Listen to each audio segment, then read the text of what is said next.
Selamat bertemu kembali mahasiswa sekalian. Hari ini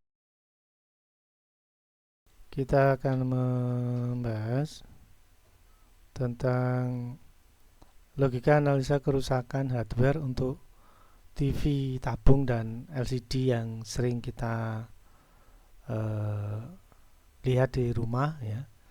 Kemudian kerusakan yang saya pilih nanti adalah kerusakan yang sering terjadi. Jadi kita sudah belajar cara analisa kerusakan power supply yang kemarin. Nah, sekarang kita pelajari pada implementasi yang ada di rumah ya, yaitu TV tabung dan LCD.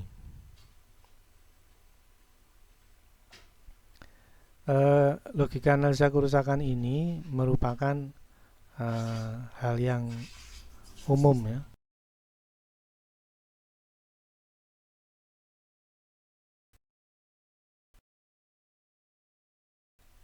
Jadi yang umum dilakukan servis atau perbaikan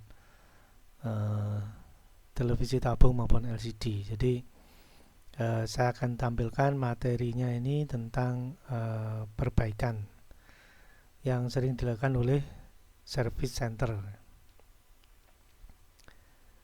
Baik, kita lanjutkan materinya.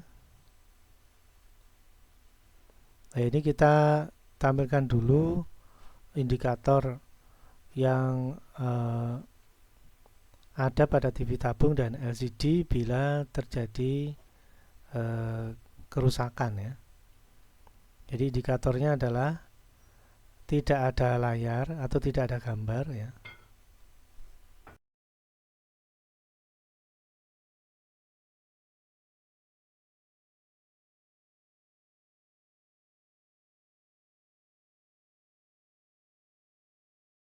Tidak ada gambar. Nah, ini yang sering kali terjadi ya, tidak ada gambar. Lalu di sana saya tampilkan sebuah indikator ada apa LED power LED power ya. Ada LED power. Biasanya TV tabung maupun LCD itu ada LED powernya. Dan ternyata LED powernya menyala. Ini menunjukkan bahwa power supply-nya sudah menunjukkan tanda-tanda bekerja. Tapi tampilan atau bagian proses tampil atau bagian proses menampilkan gambar yang terjadi kerusakan di sana ya. Jadi kalau LED powernya ternyata mati ya, kita kembali ke materi sebelumnya. Materi sebelumnya itu kita bahas tentang power supply. Bisa jadi dioda, bisa jadi transistor ya. Bisa jadi komponen kapasitor. Jadi kembali ke materi sebelumnya. Tapi untuk kali ini kita dapati sebuah gejala televisi tabung dan LCD power supply-nya itu masih bagus ya. Indikator LED power menyala ini menandakan bahwa power supply-nya normal.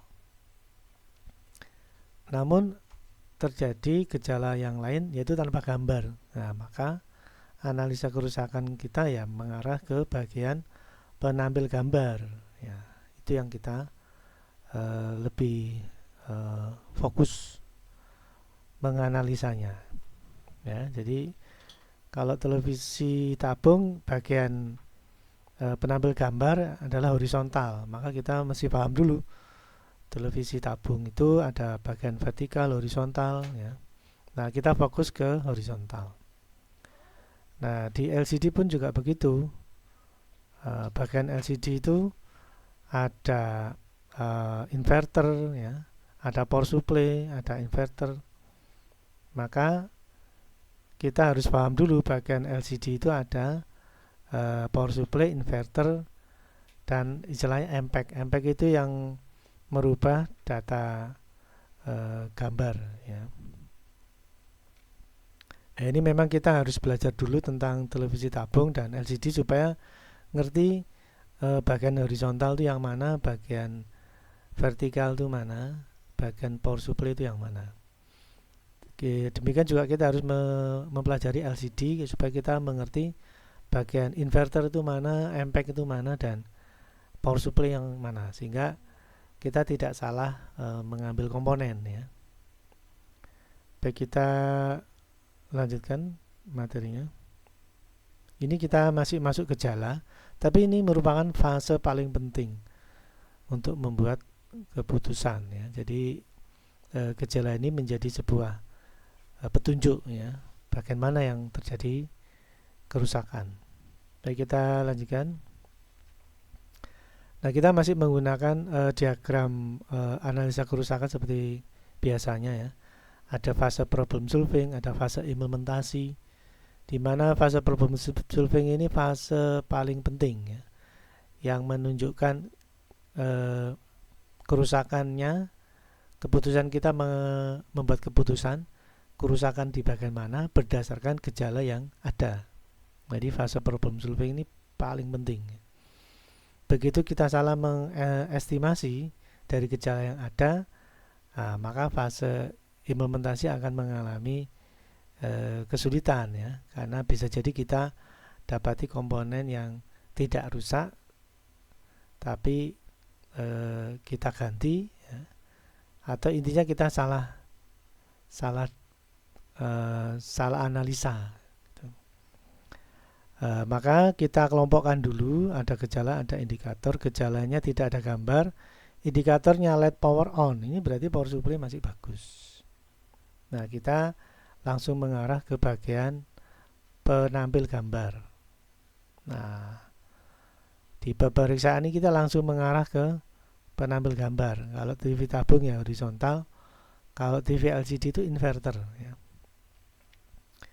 Jadi yang pertama, amati komponen yang terbakar. Mungkin ada yang kebakar, jadi bisa jadi itu ada yang kebakar. Kalau tidak ada yang kebakar ya kita harus mengambil komponen utama mereka, lalu kita cari data spesifikasi. Contohnya transistor, kita cari data spesifikasinya untuk diperiksa transistor tersebut, karena kita mesti tahu mana basis, mana kolektor, mana emitor ya. Itu hanya tahu melalui data spesifikasi. Ini bisa cari di internet data spek sebuah transistor dengan tipe sekian. Nah, itu bisa kita peroleh data basis, kolektor, emitornya di posisi kaki yang mana ya. Lalu untuk memeriksanya kita menggunakan instrumen atau alat ukur ohmmeter. Lalu kita harus periksa komponen setelah kita dapati komponen utama bagian penampil gambar. Lalu setelah kita dapati data spesifikasi komponen tersebut, mana basis, mana kolektor, mana emitor ya. Jadi setelah kita dapati komponen dan data spesifikasinya, nah baru kita lakukan pemeriksaan pakai ohmmeter ya. Kalau kita nggak ngerti mana basis, mana kolektor dan emitor ya kita kesulitan nanti. Maka kita harus tahu dulu data spesifikasi dari komponen yang kita periksa. Selanjutnya kita akan masukkan ke dokumentasi ya. Jadi dites, hasil tes dari pemeriksaan komponen mana yang terbakar ya, di dokumentasi ya, komponennya apa, serinya apa, posisinya di mana ya.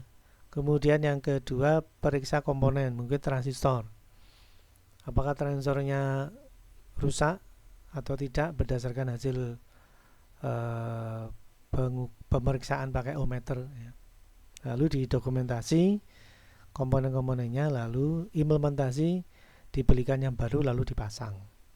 Nah, ini hal yang sudah kita pelajari sebelumnya tentang flowchart dari analisa kerusakan hardware ya.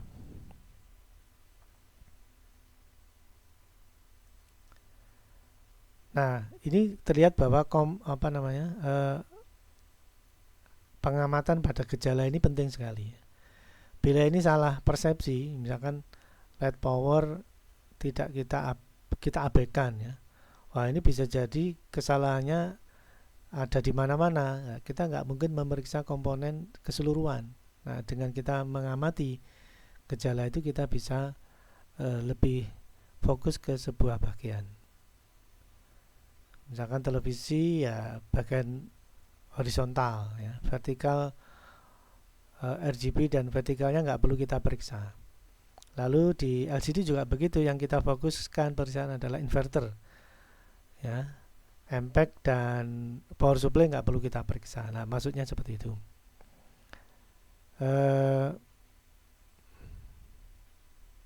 Baik, kita lanjutkan materinya. Nah, seperti yang sudah saya singgung tadi tentang televisi tabung, kita langsung ke bagian horizontal. Karena bagian horizontal ini adalah bagian yang berperan untuk menampilkan gambar. Untuk tampilnya di tabung itu yang berperan adalah horizontal, ya. Nah, kita harus tahu dulu ciri-ciri horizontal, ya. Mungkin ada flashback, ya, ya, atau kode komponen, ya. Di sini ada kode komponen yang berbeda dengan kode komponen yang lain. Jadi kalau televisi tabung itu ada power supply, ya. Di sini ada input PLN, 4 dioda penyearah, lalu kapasitor penampung hasil penyarahan 220 melalui dioda penyarah, lalu di sini ada trafo, ya. Di sini ada switching dan sekitar sini ada osilator. Jadi sama persis seperti power supply switching yang kita bahas minggu kemarin. Tapi ini dengan berdasarkan analisa pada fase problem solving, power supply-nya bagus karena LED indikator powernya nyala. Maka kita langsung masuk ke bagian penampil gambar, yaitu horizontal. Di sini ada flashback, lalu ada di sekitar pendingin ini biasanya nempel transistor besar, yang mana itu adalah transistor horizontal. Nah, jadi bagian horizontal komponennya utamanya adalah flashback dan transistor horizontal.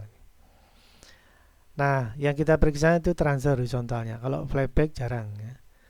Tapi kalau transistor horizontal diganti kok masih tetap tidak ada gambar, nah baru kita ganti flashbacknya. Jadi komponen yang urutan pertama yang mesti kita periksa adalah transistor horizontalnya lebih dulu daripada flashback, ya. Jadi saya lebih cenderung ngecek transistornya. Soalnya yang sering rusak itu transistornya. Indikatornya apa? Transistor itu panas. Buktinya apa? Dia nempel di pendingin.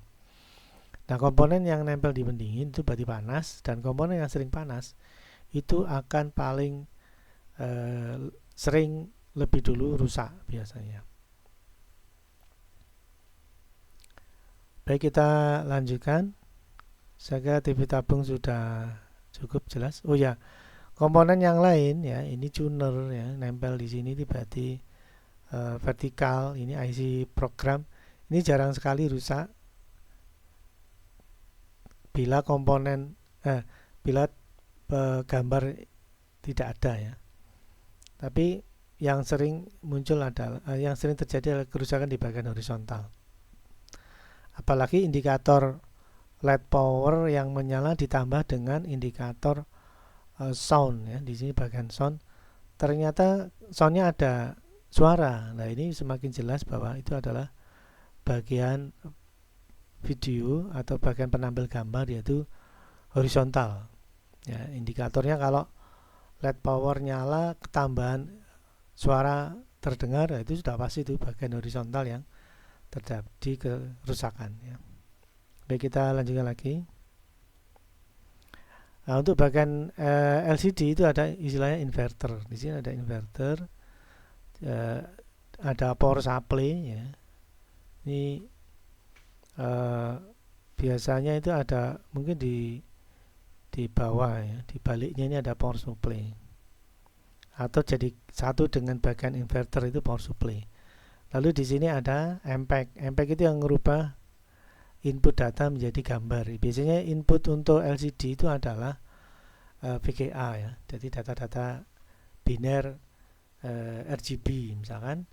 Nah, bagian MPEG ini yang merubah RGB menjadi gambar.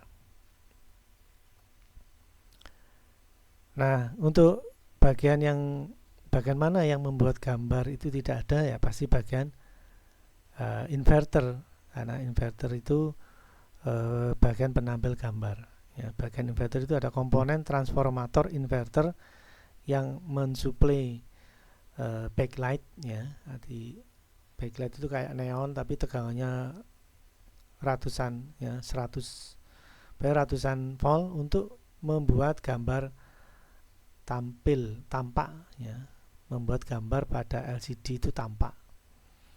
Nah, itu adalah inverter, mensuplai neon, ya, neon atau backlight yang ada di LCD. Nah, ini kita harus tahu dulu bagiannya, ya.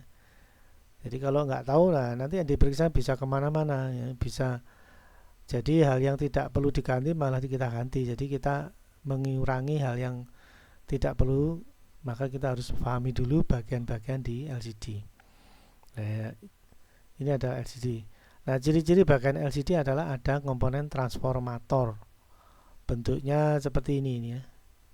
Ini ada inverter yang mana ada transformatornya, ada trafo, ya. Baik, kita lanjutkan materinya. Nah, ini begitu kita masuk ke TV tabung, ada bagian transistor horizontal yang nempel di pendingin, ya. Jadi transistor itu nempel di pendingin karena panas. Nah, yang bagian sebelah kanan ini adalah gambar flashback. Ini jarang sekali rusak. Yang sering rusak ini transistor horizontal. Nah, ini kita lepas. Ya, ini harus kita lepas. Soldernya kita hilangi pakai atraktor. Lalu skrup yang menempelkan dia ke pendingin kita lepas, maka komponen transistor ini bisa kita ambil. Karena dalam pengukuran pakai ohmmeter kita tidak bisa dalam posisi komponen nempel di rangkaian, tidak bisa. Jadi harus kita lepas. Setelah lepas baru kita periksa pakai ohmmeter. Kemudian yang berikutnya, nah ini beda lagi kalau yang LCD. Ini sudah saya tampilkan dalam jarak dekat, ini trafo inverternya, ya. Jadi ada komponen yang terbakar pada TV LCD. Ini contohnya trafonya kebakar. Di sini ada tanda kebakar, ya, gosong di sini. Ini berarti trafonya sudah panas dan terbakar. Jadi ini lebih mending karena sudah ketahuan, ya, oh ya kebakar, ya. Nah, untuk bagian untuk TV LCD bagian penampil gambar di inverter, di sana ada trafonya. Ini adalah salah satu contoh trafonya. Nah, setelah bagian TV yang kita ambil transistornya dan TV LCD yang kita sudah tahu yang terbakar, jadi untuk fase dokumentasi LCD untuk bagian TV tabung perlu ada tindakan pengukuran transistor, ya, untuk memastikan transistornya itu rusak ataukah tidak.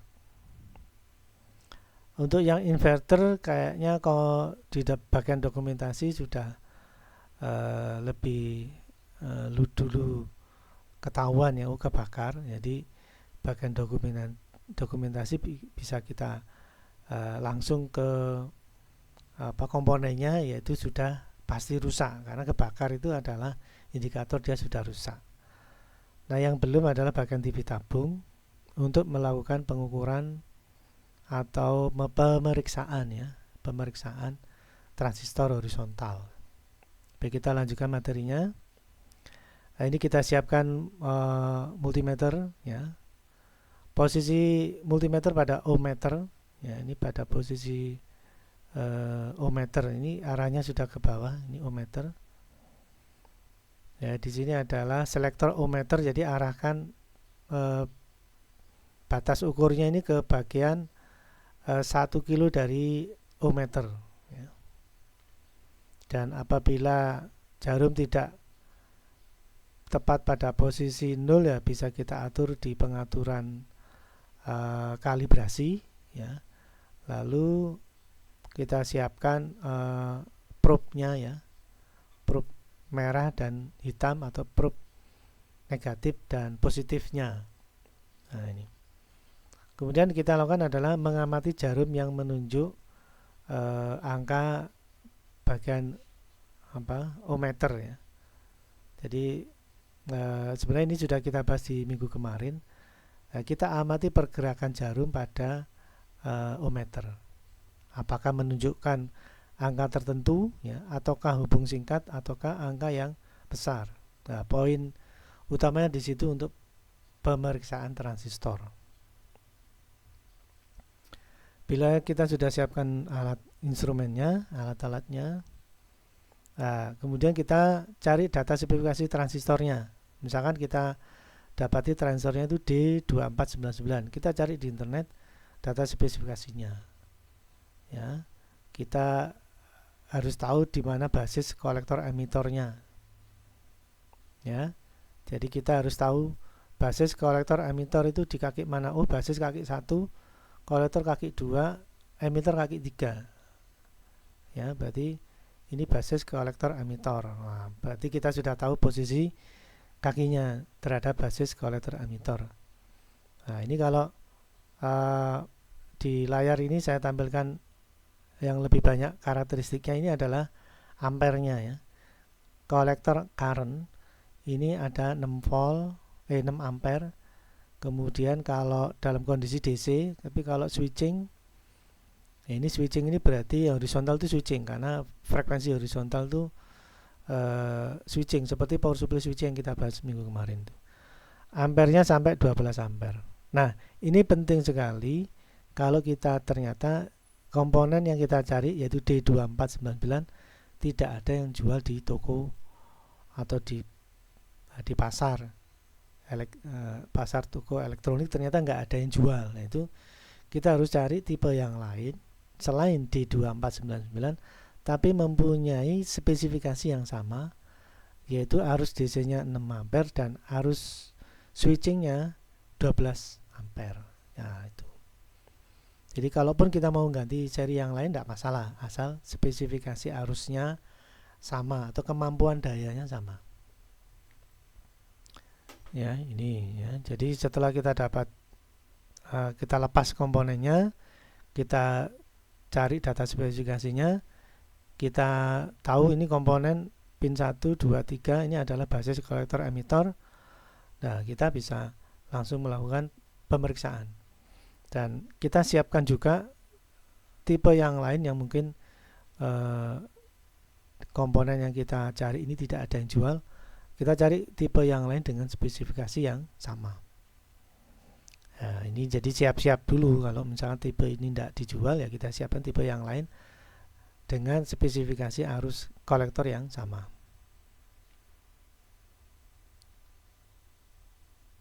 Baik, kita lanjutkan lagi. Nah, ini untuk TV tanpa gambar kita periksa transistor ya. Di layar ini ada transistor, lalu ada multimeter posisi ohm ya. Jadi probe hitam pada pin basis, ini hitam pada basis, lalu probe merah pada kolektor, ini yang merah pada kolektor. Jarum tester bergerak ke kanan. Nah, ini terjadi pergerakan arus ya, dan jarum menunjuk pada sebuah nilai. Ini berarti basis kolektornya aktif. Kalau tidak bergerak berarti basis kolektornya open ya, tapi ternyata bergerak berarti masih aktif. Lalu tempelkan probe merah pada pin basis transistor. Nah, ini merah. Lalu probe hitam pada pin kolektor, hasilnya jarum tester tidak bergerak. Nah, ini untuk memastikan bahwa dia itu adalah jenis NPN ya. Jadi kalau basisnya itu hitam berarti basisnya positif, karena hitam itu positifnya baterai, berarti NPN. Nah, ini menjadi indikator kalau terjadi misalkan basisnya hitam, kolektornya merah, bergerak. Lalu basisnya dibalik, basisnya merah, kolektornya hitam, kok tetap bergerak. Nah, ini berarti ada kerusakan. Nah, maksudnya seperti itu ya. Kemudian kita lanjutkan pemeriksaannya. tempelkan probe hitam pada pin basis, lalu probe merah pada emitor. Hal yang sama pada emitor ya. Jadi kita periksa juga sama dengan kolektor sebelumnya. Ya, sekarang di emitor juga melakukan tes yang sama. Hitam di basis, merah di emitor, jarum harus bergerak pada nilai tertentu. Dan bila kita periksa dibalik ya, merah di hitam, merah di basis lalu hitam di emitor, nah ini jarum tester tidak bergerak. Ini kondisi bagus ya. Nah, bila tidak terpenuhi salah satu di antara ini, nah pastilah komponennya terjadi kerusakan ya. Bisa jadi yang sering itu kolektor basis ya, itu terjadi hubung singkat biasanya ya, kolektor basis. Jadi yang tadi ya. Kalau emitor basis, ini untuk transfer tertentu bila dibolak-balik itu menyimpang semua kan. Ada transfer yang ada damper diodanya, itu bergerak semua. Nah, itu masih bagus walaupun jarum dalam posisi yang bawah ini ya, mestinya nggak bergerak, tetap bergerak. Nah, sehingga yang paling gampang acuannya itu adalah basis kolektor ya. Basis kolektor kalau sampai bergerak kedua-duanya, dua posisi semua bergerak, pasti rusak. Atau kolektor emitor ternyata hubung singkat, nah itu bisa jadi terjadi kerusakan ya. Baik, kita lanjutkan. Nah, untuk LCD kita tadi sudah dapati trafonya kebakar ya, kita siapkan trafo yang masih bagus dengan seri yang sama ya. Kalaupun tidak ada ya mungkin ngambil modul yang sama, diambil trafonya ya, bisa jadi seperti itu, karena komponen ini belum tentu banyak yang jual. Jadi inverter pada LCD itu ada yang jual, ada enggak. Jadi kalau ada yang jual ya kita beli, kalau tidak ada ya kita ambil dari inverter yang sama, apabila serinya sama kita bisa gunakan ya. Ini jadi intinya harus kita ganti dengan komponen yang sama dan masih bagus, intinya gitu. Entah Anda beli atau mungkin ngambil dari modul yang lain yang sama. Baik, kita lanjutkan. Nah, ini adalah fase implementasi. Jadi apabila komponen yang kita sudah periksa, misalkan transistor ya, sudah kita pastikan kolektor emitor hubung singkat misalkan, atau kolektor basis tidak terhubung atau open ya. Jadi kolektor emitor mestinya tidak terhubung malah short, atau kolektor basis mestinya terhubung malah open. Nah, hal semacam itu kita ganti dengan komponen yang baru, lalu kita pasang. Nah, ini memang dibutuhkan keterampilan untuk mengganti dan memasang komponen ya. Jadi keterampilan ini tentunya bisa dilatih ya. Jadi pada dasarnya waktu kita kuliah di awal itu ada praktikum elektronika dasar. Nah, itu kita biasanya ada tugas untuk menyolder power supply atau apa, lah itu dilatih dari sana ya. Lalu merakit komponen ya, itu juga perlu keterampilan ini ya. Jadi logika analisa kerusakan hardware itu selain kita menguasai prinsip kerja rangkaian, kita juga harus menguasai komponen, kita juga harus menguasai keterampilan untuk menyolder, melepas dan mengganti komponen dan sebagainya. Karena fase implementasi ini fase yang paling akhir ya. Setelah kita analisa kerusakan, kita periksa komponen ya. Komponen tidak ada, mungkin kita ganti komponen yang lain dengan spesifikasi yang sama.